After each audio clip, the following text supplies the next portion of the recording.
नमस्कार. आरोग्यशाहीमध्ये मी वैद्य भाग्यश्री आणि मी वैद्य नमिता आपलं स्वागत करतो. आरोग्यशाहीमधलं दुसरं अक्षर आहे र. र आहे रेमेडीचा, आरोग्य देणाऱ्या उपचाराचा. तोंडाला चव नसणं हे सिम्पटम आपण सर्वांनी तापामध्ये कधी ना कधी अनुभवलेलं असतं. पण ताप उतरला की आपोआप तोंडाची गेलेली चव परत येते. ताप बरा झाल्याची ती एक प्रकारची ग्वाही सुद्धा असते. पण कोणतंही आजारपण नसताना, ताप नसताना जेव्हा तोंडाची चव जाते तेव्हा ते खूप अडचणीचं ठरतं. बऱ्याचदा लोक असंही सांगतात की डॉक्टर, भूक लागते पण खाण्यासाठी ताटावर बसलं की तोंडातला घास गिळवत नाही, खावंसंच वाटत नाही. यातूनच मग पुढे वजन कमी होणं, अशक्तपणा जाणवणं अशी तक्रारी सुरू होतात.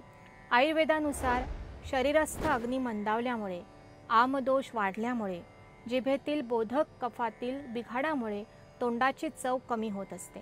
बऱ्याचदा अपचनामध्ये अजून नवीन अन्नाची भर पडू नये यासाठी शरीराने केलेली ती एक प्रकारची योजनाही असते. म्हणून भूक नसताना जबरदस्तीने खाणं हे टाळणंच श्रेयस्कर होय. पण त्यातल्या त्यात भोकराच्या कच्च्या फळांपासून बनवलेली ही एक रेमेडी उपयोगी पडू शकते. यासाठी कच्ची भोकराची फळं घ्यावीत. जितकी फळं असतील साधारण तितकंच मीठ या रेमेडीत लागतं. भोकराचं देठ हाताने काढून घ्यावं. आता सुरीच्या मदतीने देठाजवळील भागाला चीर द्यावी आणि थोडंसं मीठ लावलेल्या बोटाच्या मदतीने आतील बी काढून घ्यावी. बोटाला मीठ लावायचं कारण म्हणजे भोकर हे फळ अतिशय चिकट असतं. हाताला मीठ असलं की त्यामुळे आतली बी काढणं सोपं जातं. अशा प्रकारे सगळ्या फळांमधल्या बिया काढून घ्याव्यात आणि एका बरणीमध्ये ही फळं आणि मीठ एकत्र करून मुरण्यासाठी ठेवून द्यावी.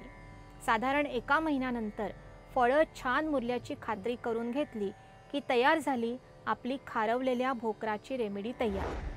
तापानंतर, जुलाबानंतर किंवा इतर कोणत्याही कारणाने तोंडाला चव नसेल तर खारवलेलं एखादं दुसरं भोकर चघळून खाण्याचा उपयोग होतो.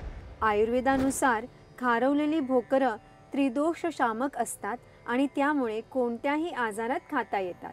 अशाच अजूनही अनेक साध्या रेमेडीज जाणून घ्यायच्या असतील तर पाहत रहा आरोग्यशाही लोकशाही मराठीवर.